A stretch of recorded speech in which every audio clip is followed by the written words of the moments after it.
So today, Tottenham lost to Arsenal in the North London derby at the Emirates, and I was there. It was not fun to watch. But today, instead, I'm going to bring you 5 things that I think cost Spurs against Arsenal today, because I filmed a vlog, wasn't fun. I'd rather just sort of analyze the game and really delve into what went wrong, what we can do better going forward, and sort of understand the nonsense that just happened. Now, to address the elephant in the room, the first thing is Emersons' naivety. Yeah, there's no denying his red card did sort of just put the game to bed for us, because as much as we were losing at the time, it makes a huge difference as to how we have to set up the rest of the game, and we were just on completely the back foot for the rest of the match. And get it, he's young or whatever, but if you face the facts, Martinelli had the ball and was running back to his own corner flag. We were so high up the pitch. It was just so unnecessary for him to make that sort of tackle. And he's gone in, studs to the back of the leg. And yeah, it took him a while, but the ref gave a red card in the end. The red card just killed us. We had to, obviously went down to 10 men and we had to change our system completely, taking off 2 of our forwards to accommodate for the fact that we're 10 men down and losing the game, which sort of brings me on to my next point. And that was Conte's changes. I get that we obviously needed to make a change given the red card, and we probably should have made subs anyway because we were losing. The game wasn't really going our way. But he took far too long to make the changes after the red card, which inevitably led to Xhaka getting the 3rd goal for Arsenal, because we didn't have a right back naturally in that position. When the ball came across to, I think it was Martinelli, came back across, Dyer was effectively chasing Martinelli across and effectively left Xhaka to go past him. And there was no right back for cover, and Xhaka was free to score for his left-hand side into our goal. So not making the changes there killed us. It took way too long. And then also the subs themselves were there. It took him ages, and then he brought on, 4 players at once? But in the process, taking off 2 forwards, Richarlison and Son. As much as I think he had an alright game, Richarlison had to come off in that moment. But taking off Son as well? It just really just felt like Conte was happy to just stick with 3-1. We're trying to not make it worse, being 4 or 5 goals conceded, whatever it may be. Because from that moment onwards, we set up as 5 at the back, 3 in midfield, and 1 up top. And that 1 being Harry Kane. And I love Harry Kane to death. Trust me, don't get me wrong. Unbelievable. Got his goal. Fantastic. But when you're leaving Harry Kane by himself with absolutely zero support with anyone going forward, he is going to have a terrible time. There was no opportunity to counter-attack because there's no Son making the runs or Richarlison. The wing-backs weren't getting forward because Doherty was probably told to defend more.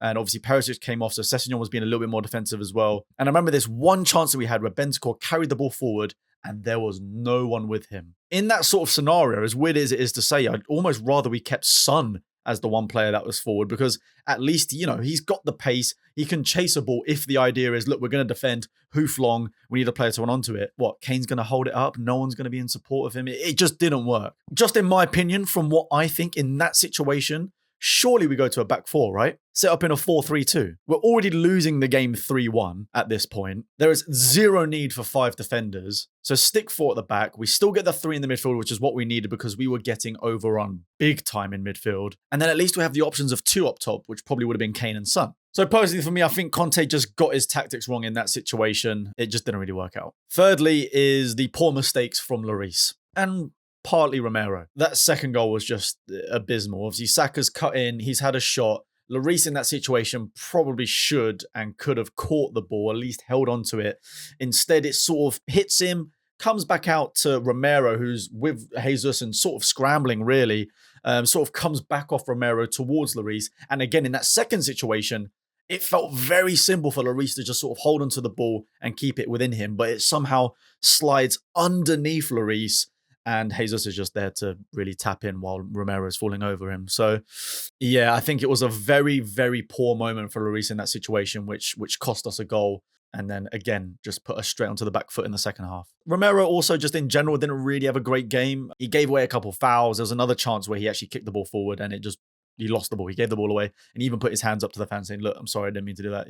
He by far had probably one of his worst games for Spurs, which is not the game you want it to happen in. The fourth thing that cost Spurs against Arsenal was the Klasnic injury. The fact that he wasn't available for the game is massive for Spurs. He is our playmaker. I know we were crying out for someone like Maddison, Eriksen, whatever was in the summer. It didn't happen. It's not how we're playing under Conte at the moment. But Kulusevski is that guy. For the first 3 games of the season when he started, I think he was probably one of our better players. He seems to just create a lot on the wings. He's really strong on the ball. He gets past players. The deliveries into the box are sublime. And then that became apparent when the 3 games after that he was dropped for Richarlison, which obviously Richarlison did deserve to play. He scored 2 goals in the Champions League.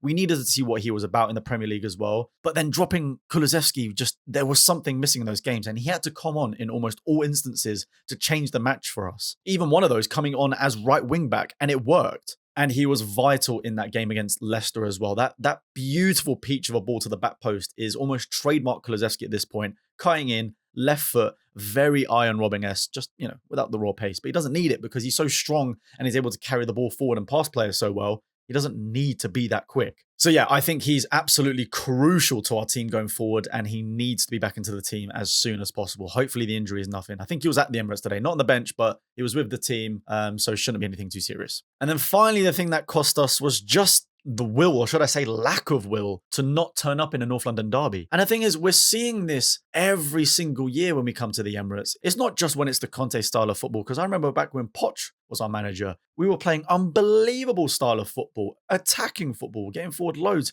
and we still wouldn't win those matches. Under Mourinho, we wouldn't. Under Nuno, we wouldn't. Under other previous managers, we just wouldn't win. It was 12 years ago since we last won at the Emirates in the Premier League. And for whatever reason, I don't know what it is, we just do not seem to turn up when it comes to traveling to the Emirates. It's similar to Stamford Bridge. The records at these 2 grounds is just horrendous for us. But then it works vice versa for Arsenal the other way. When they come to White Hart Lane, they also have terrible results. I think we've won the last 4 or 5. It was a game I wasn't expecting an amazing result. I think we could have got a draw. Obviously, didn't happen in the end. We sort of shot ourselves in the foot in that situation. But these were the key 5 things that I think stopped us from getting the result we needed to today. And just going forward, I would like to see us play this 3-5-2 a little bit more. Against Leicester, when he brought Basuma on, it changed the game big time. Because as much as I think Højbjerg has had a great start to the season, Bentancur actually looked pretty good today.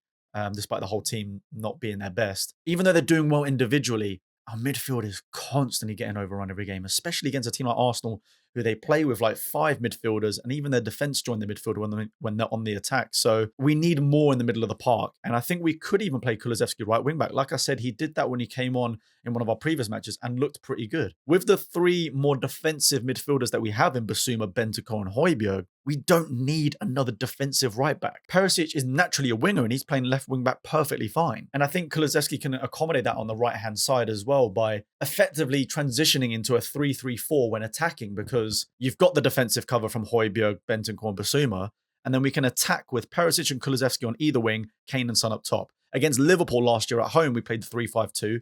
Dominated, could have even won that match. There are just certain games and certain fixtures where having Kane and Son up top would work really well, and I think this game against Arsenal was one of them, and it's what I was calling for before the game. But it's all hindsight. Hopefully, we maybe experiment against Brighton with that sort of formation, because it's going to be needed. I mean, Basuma's the perfect player to bring in that sort of match, given he knows the team very well. And yeah, those are just my opinions on what I thought went wrong today. Let me know what you guys think in the comment section below, and I'll see you guys in the next video.